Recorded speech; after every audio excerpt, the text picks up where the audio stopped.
I have found that the Word of God is matted in threes. It is unveiled from glory to glory. And we see the patterns of Scripture from the outer court to the holy place, and then to the most holy place. And then once you're in that place of the tabernacling feast, there's no way out but the way you came in. There's no back door. There's no some outside hatch. You got to walk out the way you walked in. And now you have to meet the people back that you left behind going in. And unless you're able to impart what you received, then you become pointless, useless. They would put pomegranates with bells in the bottom of the skirt of the priest, signifying the gifts. But the pomegranates would cushion the noise because we need fruit.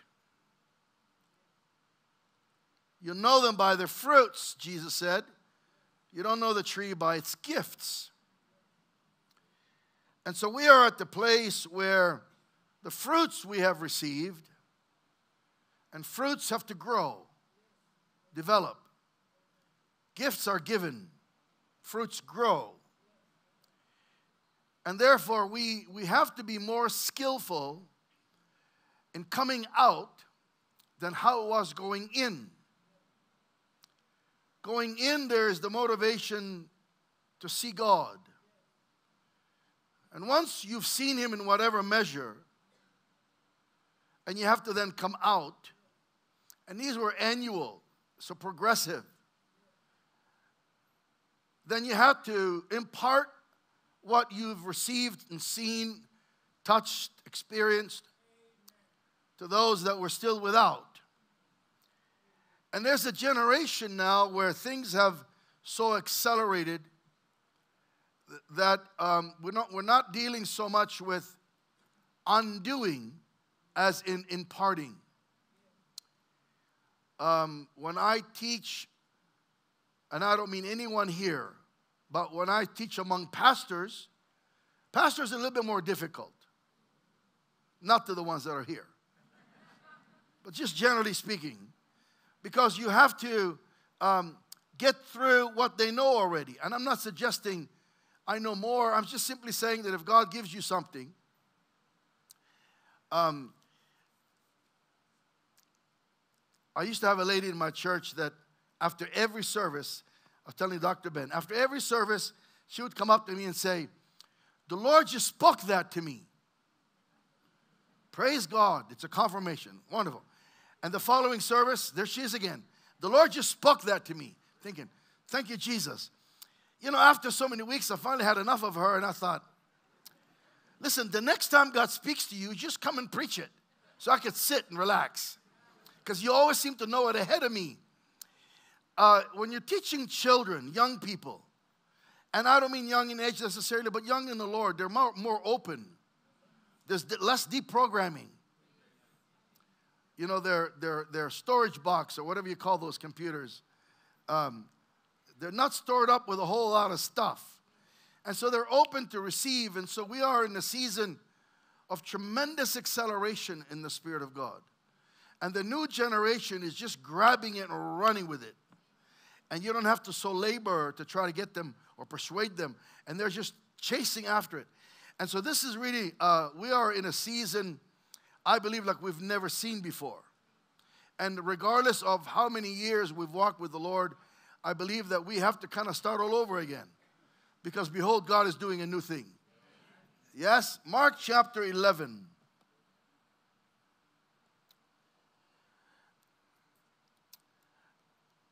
And I'm going to give you a quick story and then get into what is the faith of the kingdom.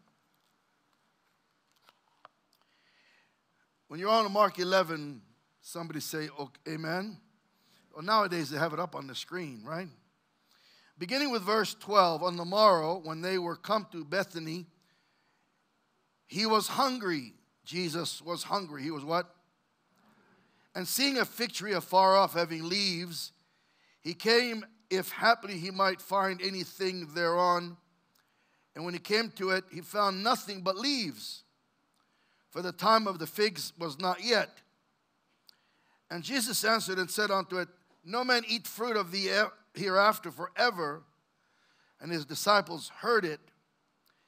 And when they came to Jerusalem, Jesus went into the temple and began to cast them out that sold, and brought in the temple and overthrew the tables of the money changers and the seats of them that sold doves.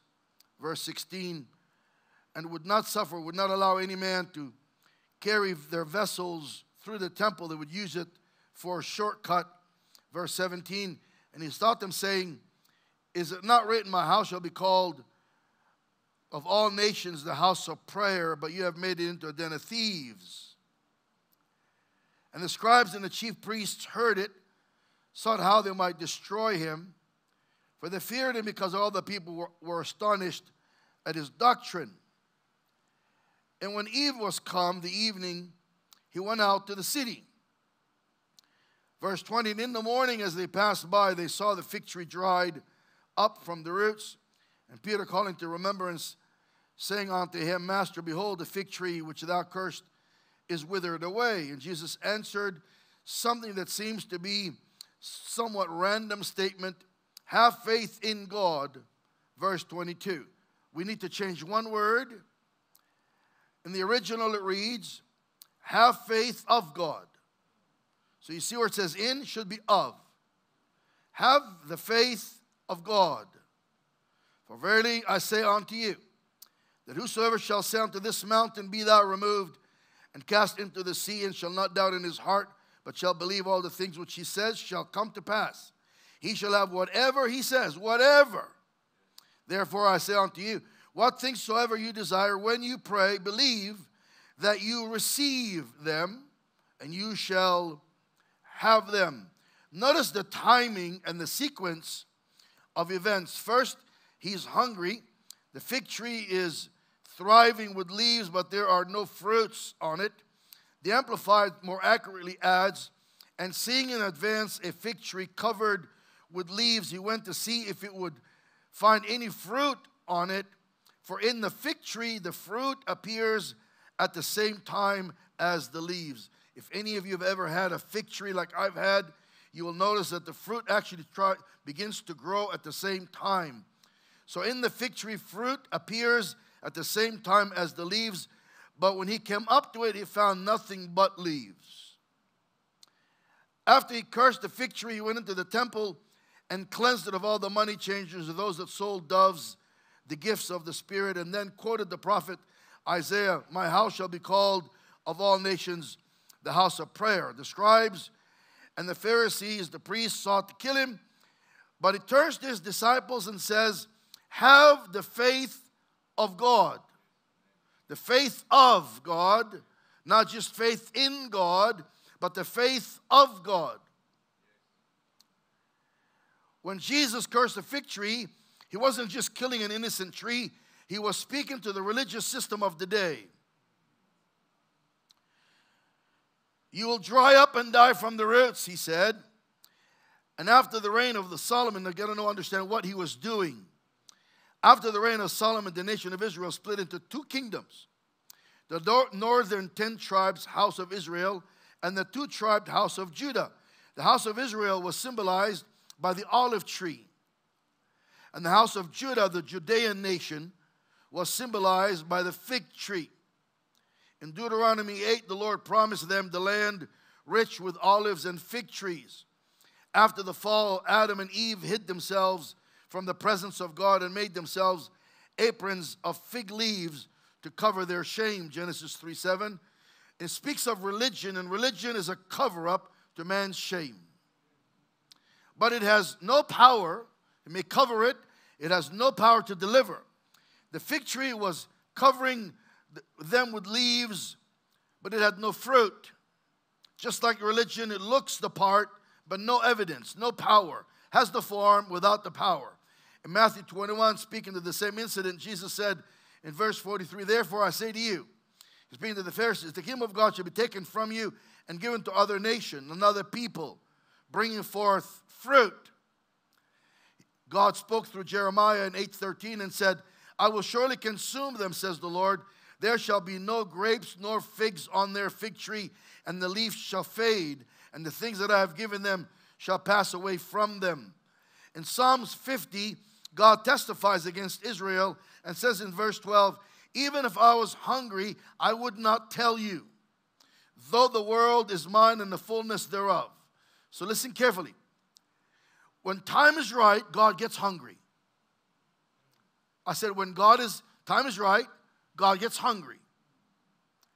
Hunger seems to indicate it's time for decision in Scripture. Hunger speaks that it's time for a verdict. The enemy did not come to try Jesus in Matthew 4 until he was hungry. Esau sold his birthright in a time of hunger, Genesis 25. Elijah raised the widow's woman's son because she fed him when he was hungry, 1 Kings 17. In Psalms 50, God separates those that he would not tell if he was hungry from those he separates to himself. He said in verse 5, gather my saints together unto me, those that have made a covenant with me by sacrifice. So God is saying, when it's time, when he's hungry, I'm not going to tell you.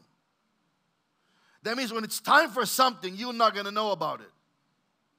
He's saying to them, I'm not going to tell you what's about to happen because you want nothing to do with me, so I'm going to tell you nothing. But at the same time, I'm going to separate those that are my own. Y'all seeing this? You can study Psalms 50 on your own time. But you see in verse 5, gather my saints together unto me, those that have made a covenant with me by sacrifice. So when it's time, God will not tell them it's time. When he's about to ambush, they will not know he's about to ambush. But then at the same time, he's going to gather his own that have made a covenant with him by sacrifice. So on one hand, he will not tell them, he'll do nothing for them or in where they would know what's about to happen. And yet at the same time, he will gather his own. So Jesus cursing the fig tree was a symbolic gesture as to what he is doing in the religious system of the day. When Jesus was hungry, he judged the fig tree and said to his own, it's time to have the faith of God. From that time forward, it was the end of the Pharisaical order. In Matthew 24, 32 and 33, Jesus said to his disciples in part, learn from the fig tree.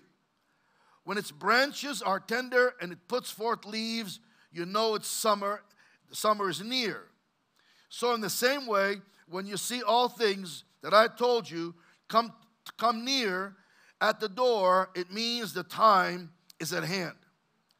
So as we've learned, harvest separates between the wheat and the tares. Matthew 13:30, let them both grow together until harvest. Then first gather the tares into the barn. First gather the tares into the judgment, and then gather the wheat into the barn where they're protected and blessed. We have reached the season where God is hungry. And he is judging the unrighteous while at the same time he's gathering his own. That's where we are.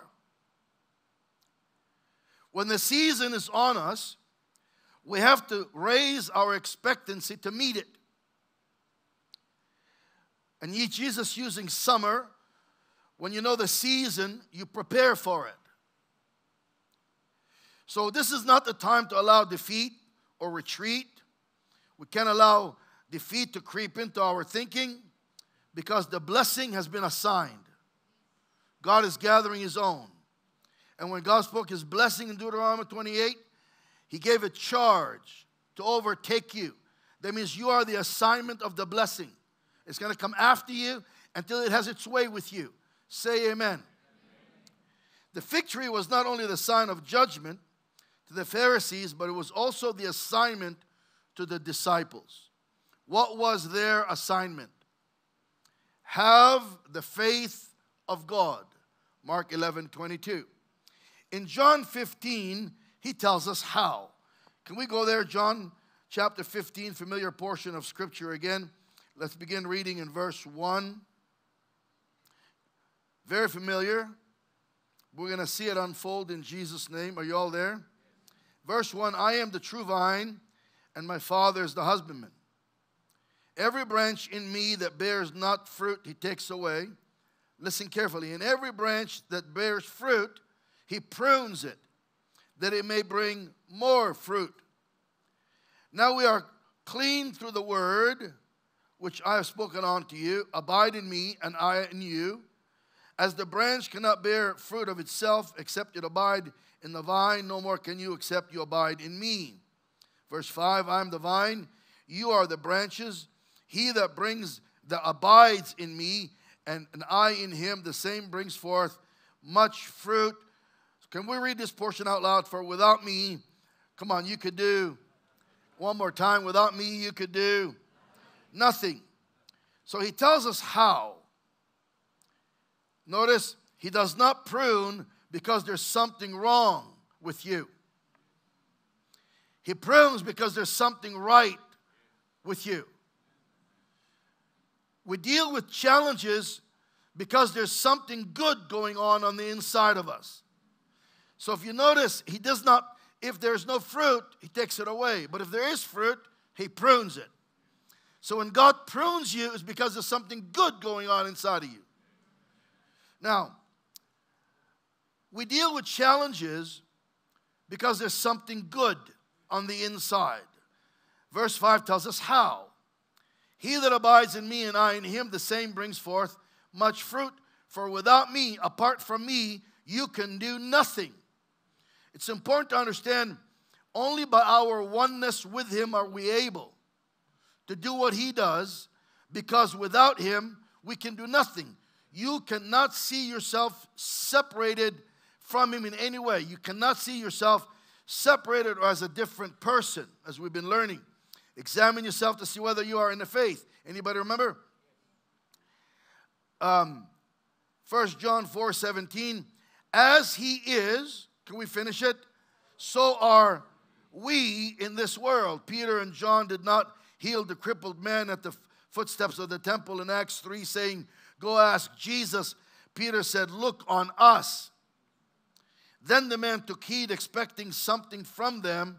And Peter said, silver and gold have I none, but such as I have, I give unto thee. That means this rock that used to be a floating leaf, Simon, must have examined himself to prove his own faith, to know that without Christ he has no identification. He had to see himself as one, or he couldn't have said, look on us. Therefore, we cannot separate in our thinking ourselves from his person. And as we learned this morning, it's critical if we're going to be able to do what God is asking us to do now. Have the faith of God now. The judgment against religion has started. Say amen. And at the same time, the assignment has been released. And for that reason, the requirement is have the faith of God. What is the faith of God? It's the faith that tells this mountain, be thou removed and cast into the sea, and it will obey you. But he said, if you shall not doubt in your heart, but believe in the things which thou says, that they will come to pass, you shall have whatever you say.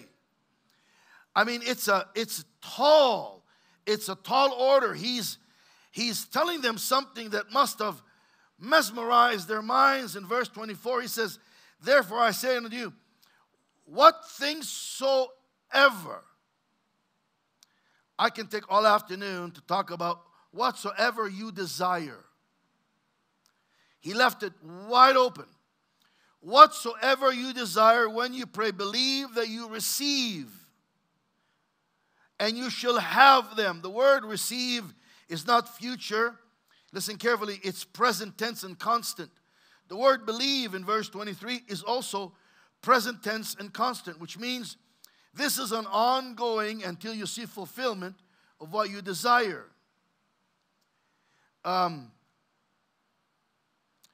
It requires the persistence of faith. Now let's just see this for a moment at an elementary level, even to the point of a material level.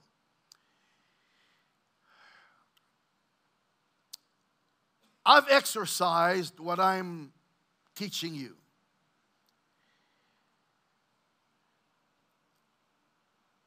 When we first moved to California from Florida, for $100,000 US in Florida, you could buy a beginner's home, a decent home. $100,000 in California will not buy you a shed. And when the Lord spoke to us to move from Florida to California, we left everything. The Lord said, just pick up your family, take your clothes and go. Leave everything there. And so we left everything and went. We gave the church to another minister. I was to oversee, and we're going to launch this new work. We lived in a 3-bedroom apartment, my wife and I and 4 children. And we kind of tried to get to learn the areas and neighborhoods. And we would drive through this neighborhood that had majestic homes. I mean, homes like I've never seen, in price ranges that were beyond anything that I've ever could even dream. And one day, to get to our destination, we had to go by that neighborhood to kind of shortcut. We drove through the neighborhood. And as I drove through, I'm just looking at these beautiful homes, and I love architecture, and I'm looking at these homes, and I see this one house, and the Lord speaks to me. Here I am in a van with my 4 loud, noisy, hungry children, and the Lord speaks to me and says, I'm going to give you a house in this neighborhood. Now, you got to understand, I'm in an apartment that is more in rent than my mortgage was in Florida. We lived in a 4,000 square foot home in Florida, and the apartment rent was more money a month than what my house was. And we had no idea how we're going to be able to afford space that we need for my family, because this apartment was tiny. And we had a dog that my children will not let me get rid of. And this apartment, you were not allowed to have dogs. And so we had to get up at night to take it out to do its business when no one is looking, like a bunch of Arab thieves. And so it was a trying time. And next door was a crazy witch woman. No, I kid you not. At 3 o'clock in the morning, the police would come knock on my door. I'd get out of bed. And he said, there's a complaint of all noise you're creating in here. And I said, noise? I'm in like my pajamas. What noise? Officer, please step inside. Tell me if you hear any noise. My children are sleeping. He's got a flashlight in my face. Well, we got a call from one of your neighbors. They said, this is the crazy witch lady next door. She's got demons. She did. And he goes, yeah, it was her. I said, well, you don't hear any noise. She's crazy. And we've dealt with her in the past. And so we're dealing with a witch woman, a secret dog, and lack of space. I want out, but I can't afford out. The Lord speaks to me and says, I'm going to give you a house in this neighborhood. Now you got to understand, we've never, no one in my family included has ever been able to afford this kind of price range home. So I said to my wife, God just spoke to me. He's going to give us a house in this neighborhood. Ha! She knows I'm not going to tell her God spoke to me unless he did. She said, how's that? I said, I don't know. It's not my job to figure out how. I just have to believe that he will. And I need you to agree with me. Or do you want to stay in the apartment next to the witch woman? So every weekend, we would drive through this neighborhood. Every weekend, we'd load up the kids, take the dog, and drive through the neighborhood. I mean 2 hours looking at homes. And every weekend, my children complain, oh, Baba, that's father. We're going to drive. Yes, we're going to go through that neighborhood again. We're going to find the house God has for us. And my children were kind of, this is fun. But, you know, a month later, okay, it's not fun anymore. 2 months later, this is getting old. A year later, it's becoming really, really annoying. 2 years later, it's bondage. So 2 years. Every weekend, if I'm in town, I'm driving through the neighborhood. I loved driving. It kind of took us a little, you know, we would use it to detour, to have a shortcut through, but at least take my time, drive through, see the homes. I did a teaching many years ago, Kingdom Economics. And it drew a businessman to my church, and he wanted to join with me in a business venture. And I said, I really can't be your partner. He said, but if I could join you in just as a counsel and pay you, and whatever we receive in profit, if there is any, I'll tithe on the profit to you. Because we're going to exercise what you teach in that series, challenging my faith. In about a year, this is income outside of the church. In about a year, what that company earned in profit, it's a finance company, and what I was able to participate from my background in business and just faith, God gave me enough money to put a down payment on that house that was more money than any money we've ever had to buy a house.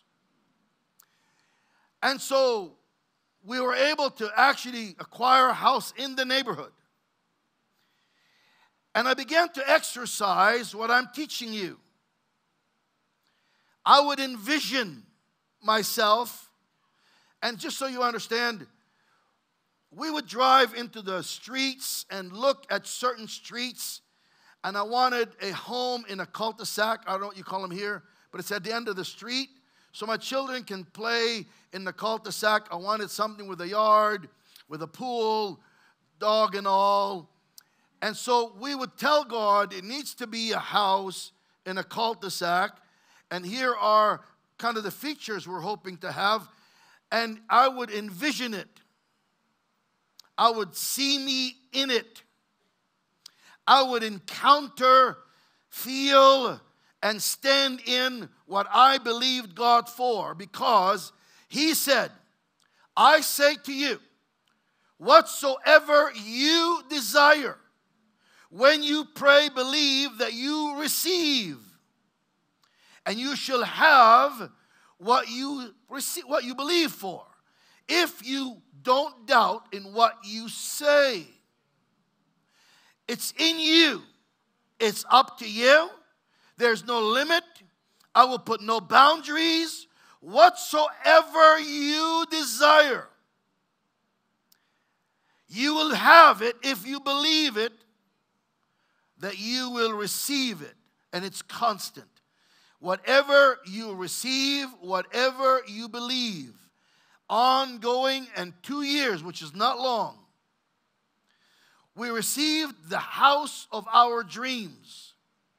We're able to completely gut the front, the bottom floor, and renovate the whole home to my liking. And we would see it. At times, if I was to step out of the vision, I would get scared, because it's beyond anything we've ever experienced. I would drive up the street, see the house at the end of the road, gated. And I would think sometimes to myself, I'm going to push that button to open the gate, and I'm going to realize I've been in a dream because that gate will not open. And I would drive up to that gate, push the button, and the gate would open. I said, God, this is real. We encountered, as you know, even at a natural physical level, we exercise the envisioning, the foreseeing, the living in, and we wanted this without $1 from the church. So no one, you see, the problem with people of faith is that not all of them, and no one here, but they will say to you, God bless you, and God help you if He blesses you. I helped a dear brother, businessman, many years ago, and I was struggling with a vehicle, and he was wealthy, and the Lord spoke to him to buy me a car. And so he went to the dealership and bought me a car.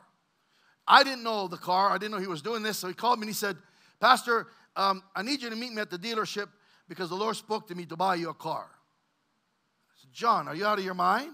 No. The Lord spoke to me to buy you a car. Uncle Ben has seen that car. And so I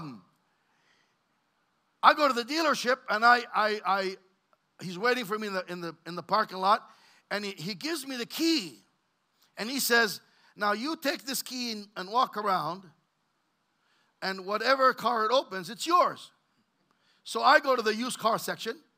It's 90 degrees, and I'm pushing the button, and nothing is opening. I said, John, there's nothing opening here. You sure? Well, just maybe you're in the wrong section. Let's go to the new side. I said, new? Are you kidding me? No, and this is, by the way, a Mercedes-Benz dealership.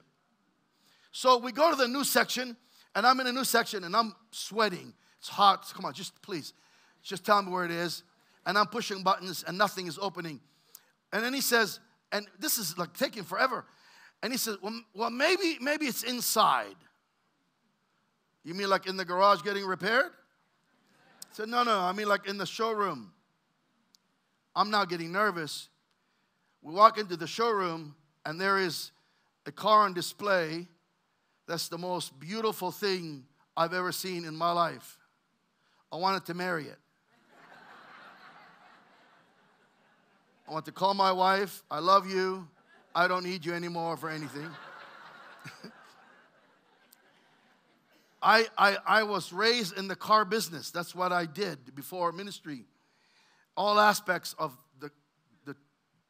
the industrial world of automotive. I love cars. They say that men of God should avoid 3 G's: girls, gold, and glory. I have no problem with G's. I have a problem with C's. Cars, and cars. And so I pushed the button, and lo and behold, this $200,000 car that is crazy fast. AMG, if any of you know anything about AMGs, luxury sports car, camouflaged, crazy lion inside of a lamb.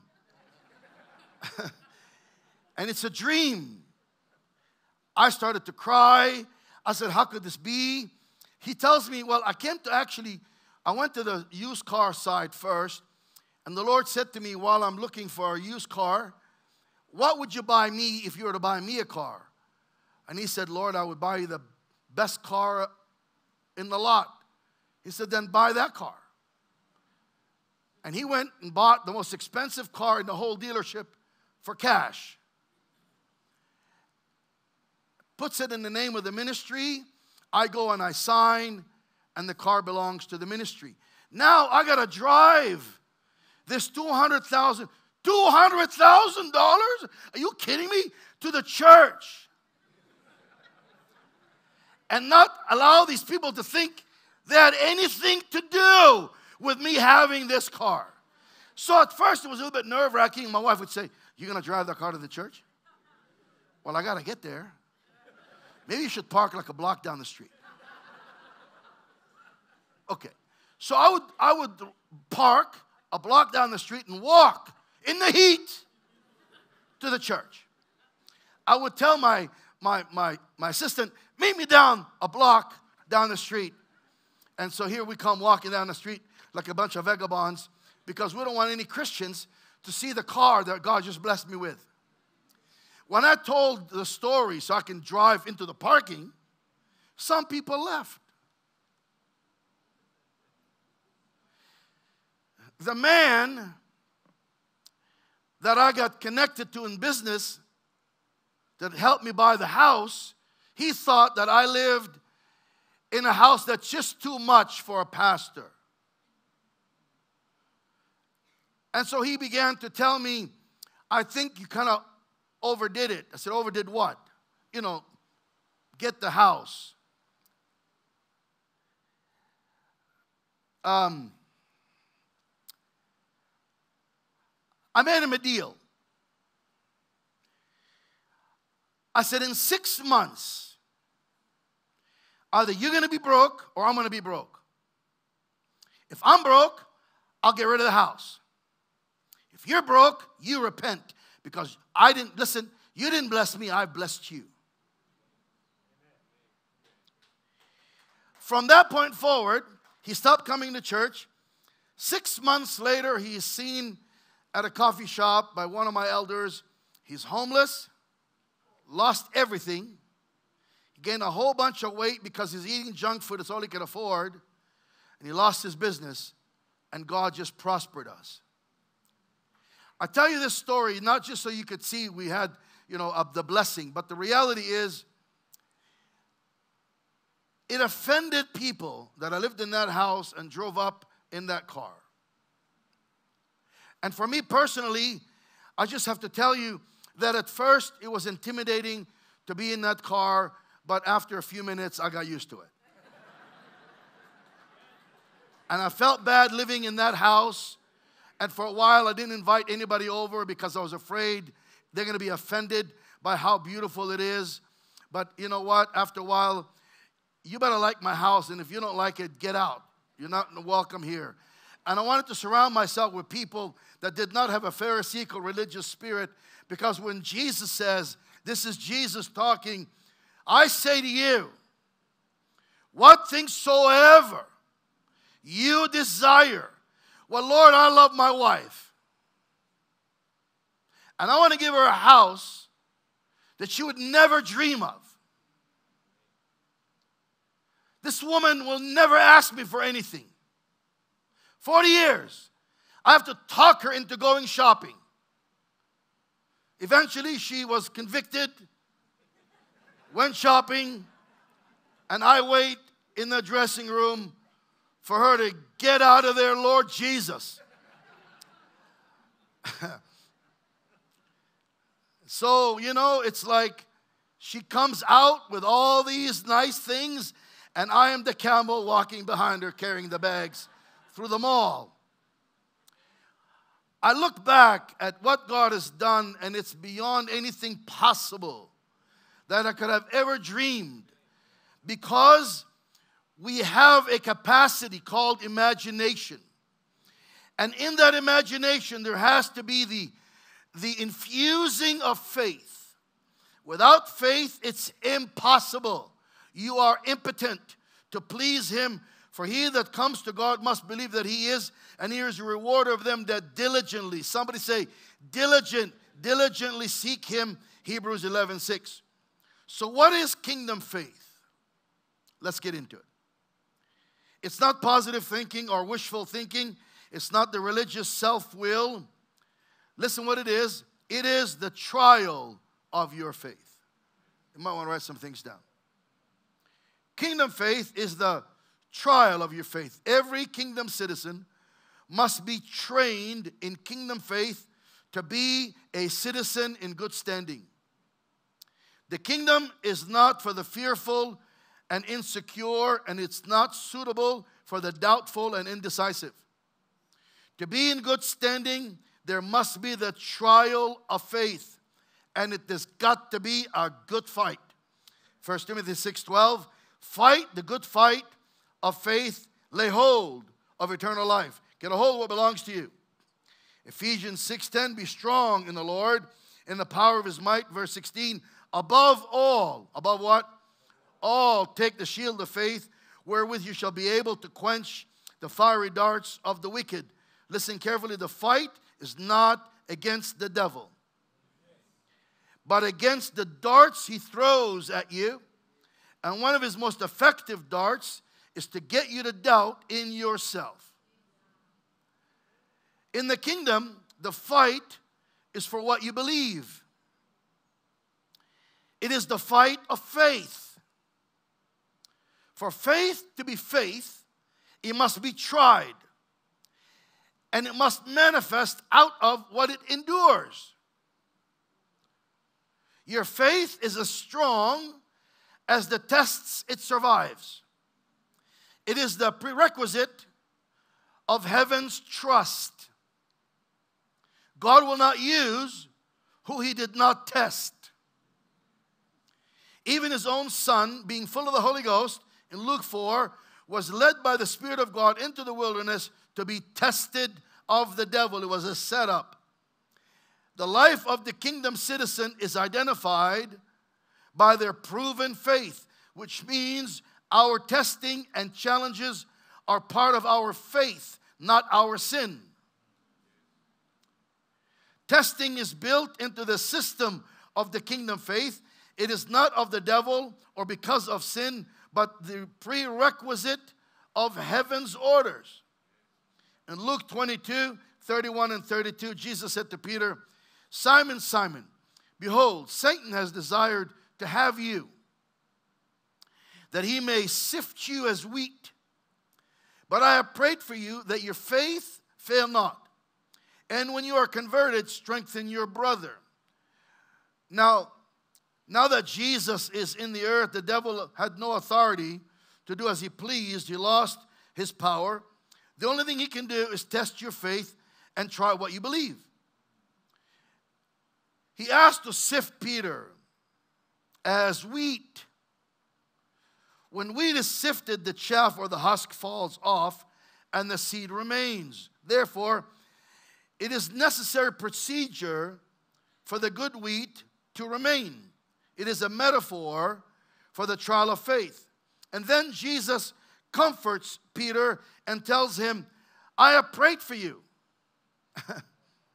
Not that you won't be sifted, but that your faith fail not.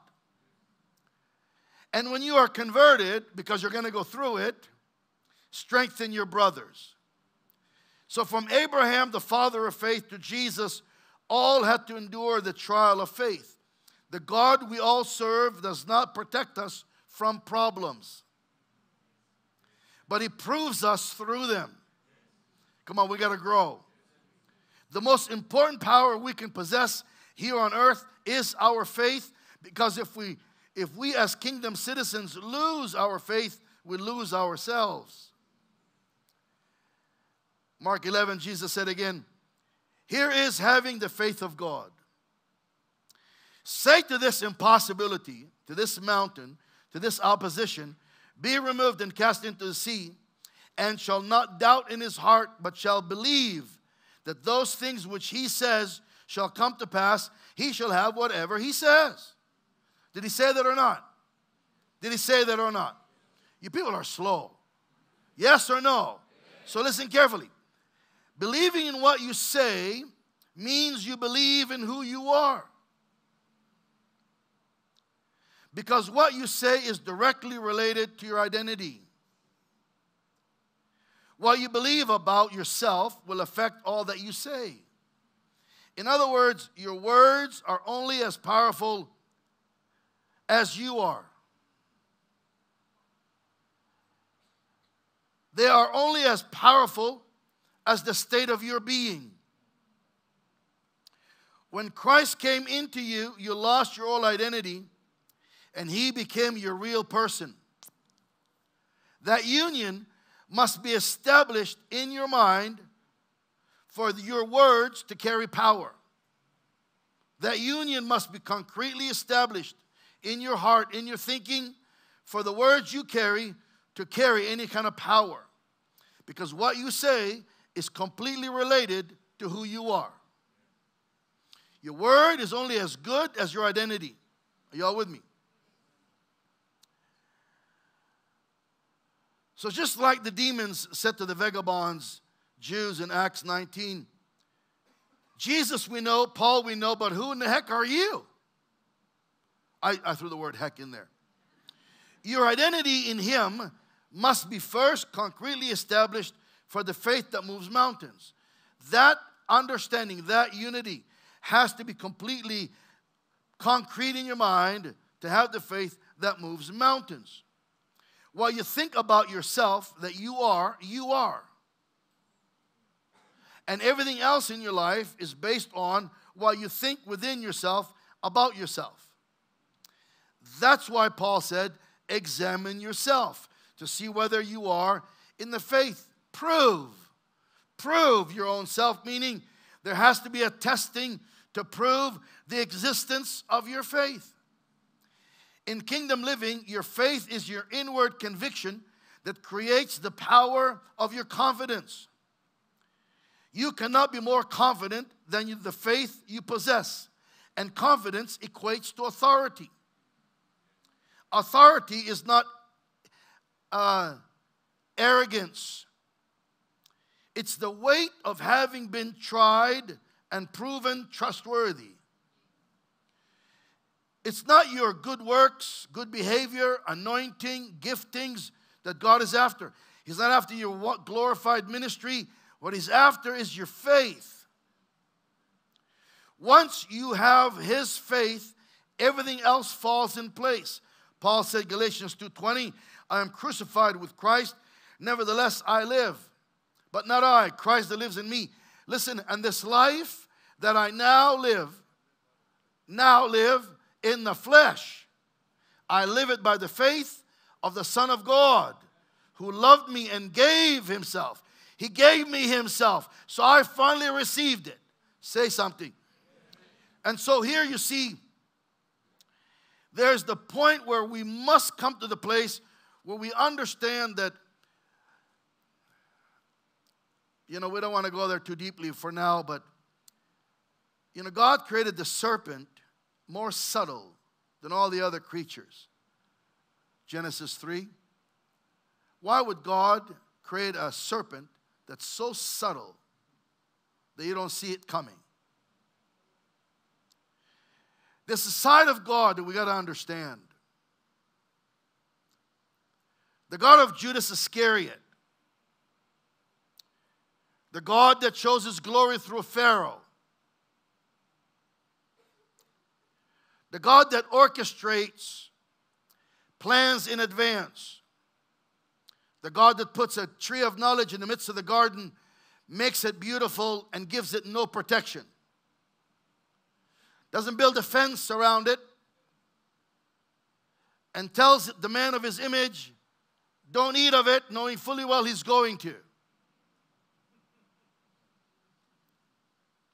Or he's not all-knowing. But as we've learned, man could not have come into the grace understanding of the image, the love understanding of the image, the mercy understanding of the image without a fall. And what made man grateful, because you see, before the fall, there was no praise, there was no celebration, there was no thanksgiving, there was no worship. Man was not thankful for all the bliss God's given him because there was no fall. He had nothing to oppose. There was no measuring. There was no law of opposites. He had no idea what good he had until there was evil to show the good. How would you know what light is without darkness? Come on, help me. How would you know what mercy is without a fall? How can you be grateful for God's mercy? Anybody grateful for mercy? How'd you learn mercy? Because you're in trouble. You got to say something. And so God that we serve is the kind of God, 1 Corinthians 10:13, who's faithful, but he will not allow you to go to be tested above what you are able. That's good news. Meaning, God allows you to go through things. It is because he knows that you have the faith to handle it. He will not allow you to go through beyond what you're capable. But if you're going through, it's because you're capable to endure it. Say something. And you will learn your capacity. Because you see, as an example, where you stop forgiving, as an example, that is the capacity you have in Christ. Where you stop loving, that is the capacity that you have in Christ. When you're able to forgive the unforgivable, it's because you have the capacity in Christ. When you're able to extend grace, it's because the grace that saved you has given you a capacity to give grace to another. Help me. When you're able to love and give forgiveness to those that have fallen, strengthen those that are weak. You know, the religious world destroys men and women of God when they fall. Our expectation of them is, you know, it's okay if they take your money, just don't have sex. Can we deal with it? Oh, get the ooh. Sex. Okay. Help me, Jesus. You know, the devil didn't come to even, you know, hey, you want to have some sex? You know, we make sex the sin. Sex. And so I've dealt with a lot of, unfortunately, ministers that have, you know, had issues, marriage issues, need issues, whatever issues that led them to the sex. And when the sex got exposed, all hell broke loose. They lost everything, family, church, money, unit, everything, because that thing worked. Should have kept that thing in your pants, you stupid idiot. You could rob them, you could cheat them, you could take their money, you could lie to them, preach nonsense to them, affect their eternity. You can tell them they're going to fly away any day, but don't have sex. Am I telling you to have sex? Come on. You're not responding. I'm not saying go have sex. Well, I mean, unless you're married and she wants to. Otherwise, have a cup of coffee and call it a day.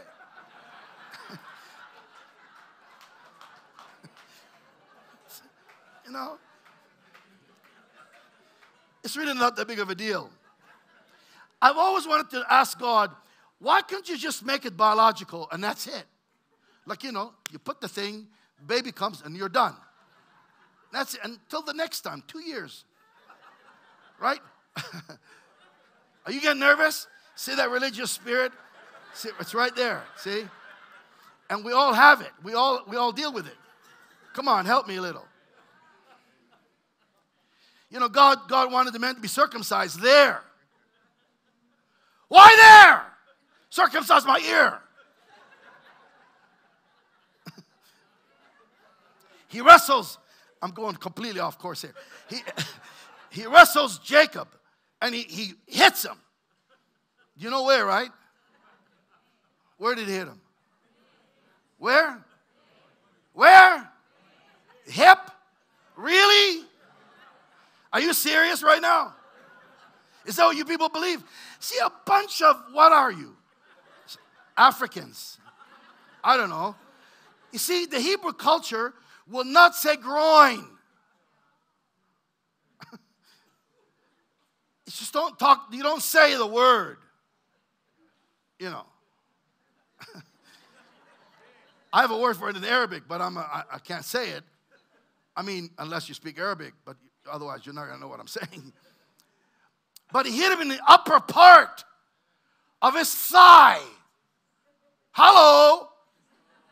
Boom. Groin. So the man walked with a limp. He kicked him in the crotch. Are you getting the point? Do I have to illustrate? Are you getting the picture? Because he dealt with him in his reproduction. He didn't want Joseph until the nature change. Joseph had to be born to Israel, not Jacob. Not that deceiver, schemer, lying, stealing, thieving, sleeping with all kinds of people.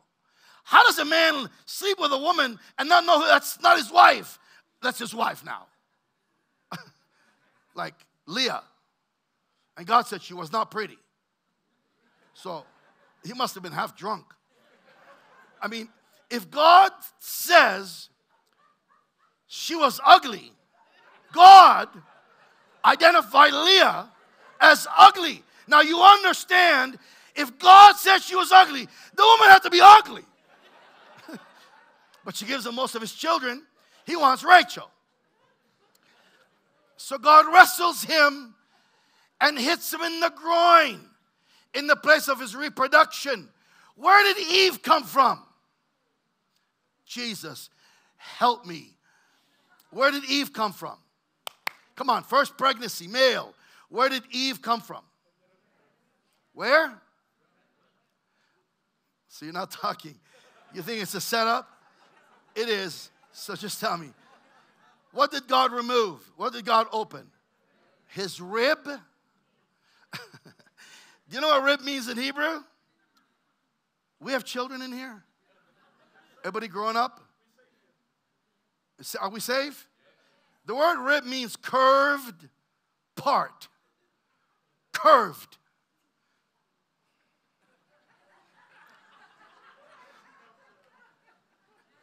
Okay, for any of you that have no idea, you've never taken a biological class, the curved part on a male body, curved.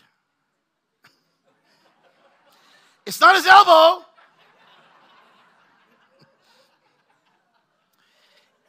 It's biologically proven. If you look at a man from, oh, this is not going to be pretty. If you look at a man from the bottom up, a bottom view, and it's not pretty. God, created man, but then he made the woman. It's an obvious difference. It's like the Lord brought out the man, and then he looked and said, crap, let's try this again. And then he brought out the woman. Is that a cuss word here? It's not where I come from, so to him that is holy, all things are holy, so you need to deal with it. So follow carefully. So he produces this beauty. She had to be the epitome of beauty. And the man looks, whoa, man. She's the womb of man. She's the womb man. And there's a seam, a sign of the token of covenant that cuts the man all the way down to where he produces. So when you go home, men, just look. Because your wife's not going to want to do it, I can tell you right now. She's not going to want. So, how many of you hear what I'm saying? This is science. But the woman came out of the man from his reproduction. A woman's physical structure is, if you took a man and put him inside out, he would be a womb man. You pull him out, he's male. And so before they came into two, they were one. And God called them Adam. And man had nipples. Is that okay to say? Nipples okay? I don't know, breast, okay? You know, the little things. We don't know what they're there for. It's not like we can put the baby, here you go, suck this.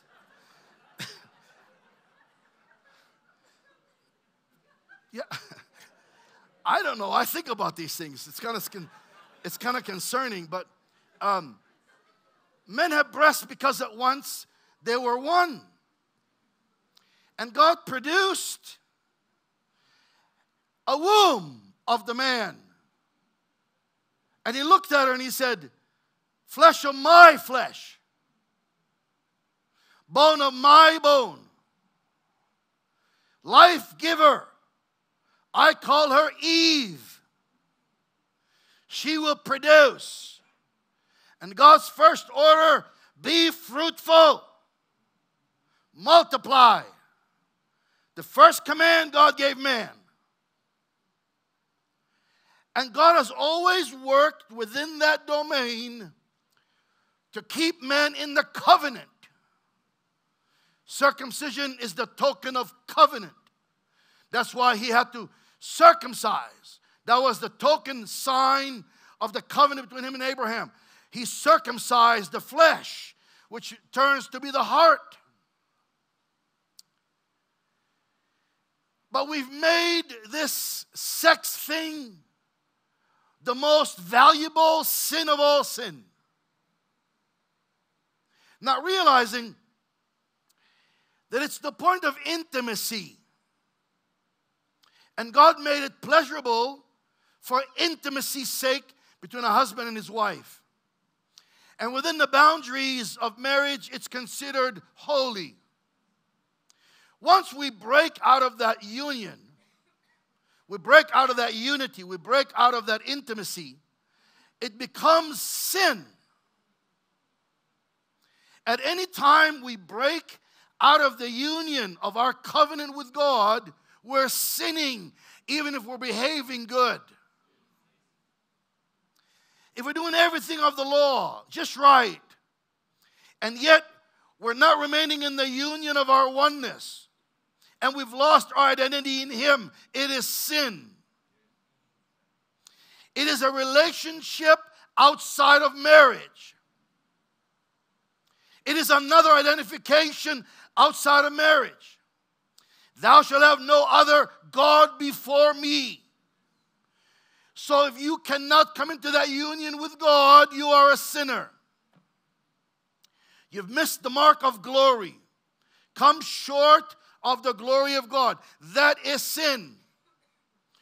While the church world, religious world is made about sex, it's really about intimacy between you and God.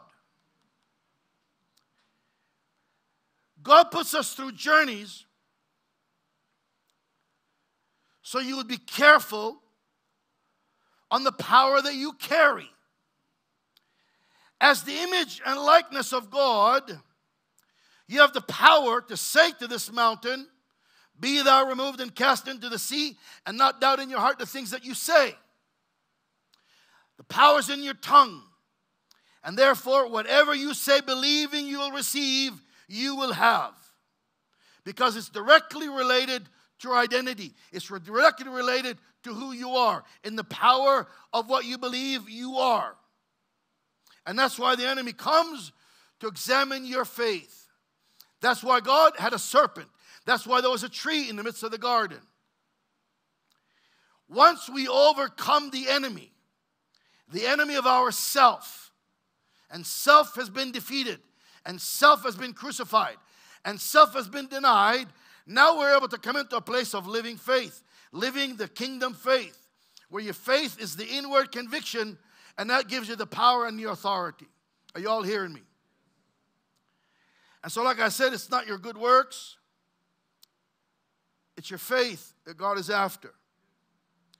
And so always, as always, God will not give us more than what we are able to handle. But remember, it's dealing here with God's testings, not stupid decisions people make. Romans 10:17 says, God has dealt to every man a measure of faith. Then God builds on that faith, teaching that man to build on that faith and always to stand in the wisdom of God, not to stand in the wisdom of God, but in the power of God. Let me say that again. Not to stand in the wisdom of men, but in the power of God. 1 Corinthians 2:5. Abraham so pleased God, his faith did not waver. Romans 4:20, listen to these words.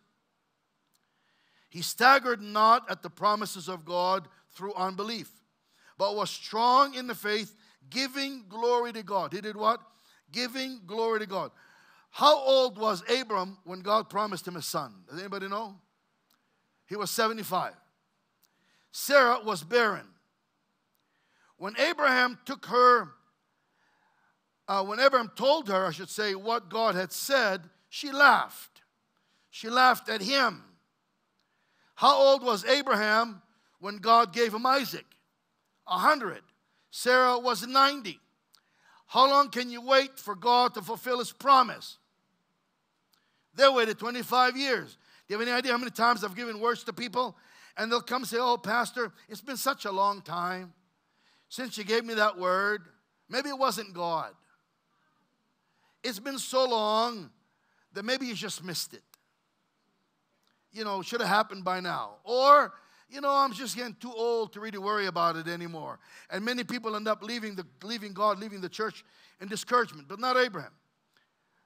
He did not waver. No wonder God called him the father of faith. Verse 21 says, and being fully persuaded that he that promised was able to perform, also able to perform. Somebody say perform. I'm going to get my brother to come to the keyboard. Perform what? The sperm had dried up. The woman's womb was shut. She laughed. Abraham comes to his wife and says, guess what? God said he's going to make you pregnant, and I'm here. And she said, get that thing away from me. Now, at this age, are you kidding? She laughed, mocking.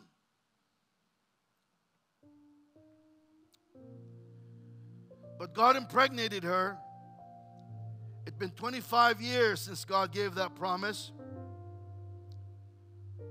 But Abraham's faith was so strong that he was giving God glory while he waited. Herein is the secret to strengthening your faith. You give God glory while you wait. He staggered not at the promises of God through unbelief, but was strong in the faith, giving God glory. God not only gave him a baby, but he made him a father of many nations. Romans 22:20-24 say, and therefore it was imputed to him for righteousness. Now it was not written for his sake only. It continues, but for us also, to whom it shall be imputed if we believe on him that raised up Jesus, the Lord, from the dead. Does anyone here believe? Our faith is also imputed for righteousness when we can believe and stagger not at the promises of God. Luke 18 verse 8, Jesus says, when the Son of Man cometh, shall he find faith in the earth? Shall he find faith in South Africa? Somebody say yes. Abraham's trial, his trial of faith, was not just to try him, but to give him more than could ever dream. The test of our faith is not just to test our faith, but it's because of the time that God's requiring to remove some mountains and to give us beyond whatever we have ever been able to dream. Say amen. He's judging the systems of this world. He's judging the religious order, the financial order, the educational order, the political order, the social order. He's judging every institution. There are teachings going around about the 7 mountains. You know, I'm okay with it, but there's no 7 mountains in Scripture. There's one. It's called the kingdom of God. Say amen. I believe as the world is being judged, we will see miracles like we've never seen miracles. That was a poor amen. I believe we've entered into a season that we're going to see things we've never seen. I believe we are in a season where God will do unto us beyond what we've ever dreamed. Oh, come on, you got to agree. Come on, if any two shall agree, I'm prophesying to you. I believe God's going to give us what we've never had.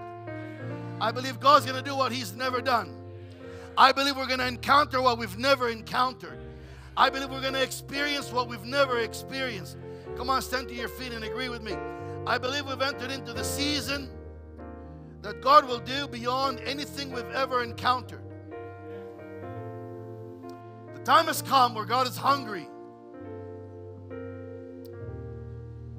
He will not tell those He's judging. He'll ambush them. But He's saying to us, the time has come to have the faith of God. The faith of God that tells this mountain, be thou removed and cast into the sea. And if you believe in what you say, you got to believe in your own word. You got to believe in yourself. And you will have whatever it is you say. God has done more for me than I could ever possibly imagine. A boy from Jaffa, Israel, we had nothing. We would collect rainwater so my mom can boil it and use it for laundry. To look back not that long ago and to see what God has done, it's nothing short than miraculous. And it's not because it's me, it's just because the goodness of God. But without faith, my father was a man of great faith. He didn't have revelation knowledge. He just had crazy faith. After the 6-Day War in 1967, he said, we're going to pack and get out of here. In 1968, I have no idea how he did it. He was part of the military. He threw us all in a military truck. Somehow made arrangements with his brother to fly us out of Tel Aviv and land in New York.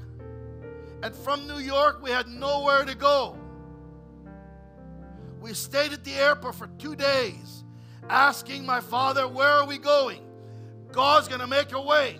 Either this man is crazy or he's full of faith. We slept on the floors of the New York airport, not speaking the language. It's cold outside. Crazy New Yorkers don't even smile at you. Until finally he made arrangements in order to get a ride, and we went to Toronto, Canada. And my father, that was a government official, got a job selling insurance, knocking door to door, and we begun a new life in a cold country called Canada, where people are not all that friendly and say "hey" a lot. Any Canadians here? But we were raised there. And one thing we learned watching him is that he was relentless in faith, never wavered. My mom was the prophet, gave me the word, and my father believed it. And she would say, all of you children are going to serve the Lord. And we're all thinking we're going to all be poor, because you don't make money in ministry. Poverty keeps you holy, keeps you humble. You stay poor.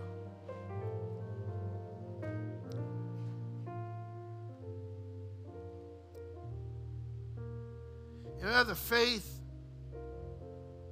of a mustard seed. And you say to this impossibility, be thou removed. You got to get to the point where you stop depending on God to do it for you. Come on. And you trust in the God that's in you, who gave you the power to exercise your faith.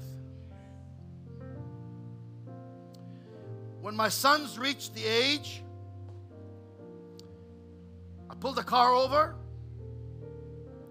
I took the seat on the passenger side and I said, now you drive. I'm right here. I'm right with you. But now it's time for you to learn to drive. I did the same thing with my daughters and regretted it. I needed Holy Ghost at that time. But God will lead you. God will lead you. And He'll stop. He'll say, follow me. And you follow Him. And then all of a sudden He stops leading. And He says, you see that land? It belongs to you. Now go get it. Oh, by the way, it's got ice in it. And you're going to have to go, I'm going to bring them to you, your enemies, and I want you to overcome them. Because if you don't, you'll never go there and possess what belongs to you. Jesus comes, leads his disciples, gives them authority, and then says, now you go. And where you go, I'm going to go with you. You're going to lead now. And wherever, say it. Again, wherever, I'm going to go with you.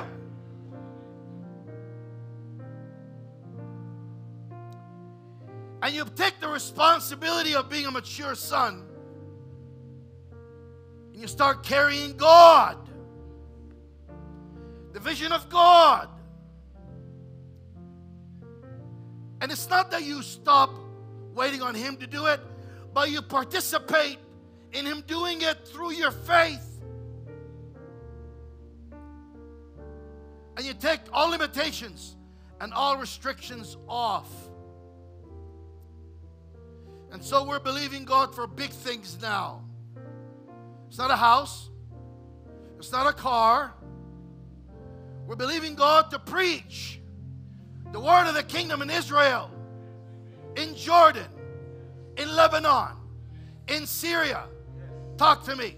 In Iran, in China. God is after the nations. And God's going to cause the crumbling of the world's governments. It's happening before our eyes. Stop looking at what they're doing. Look what God is doing. He's setting them up. It's an ambush. It's a setup. Because God is going to raise a body. And we're going to see things for the glory of God like we've never seen. Somebody say hallelujah.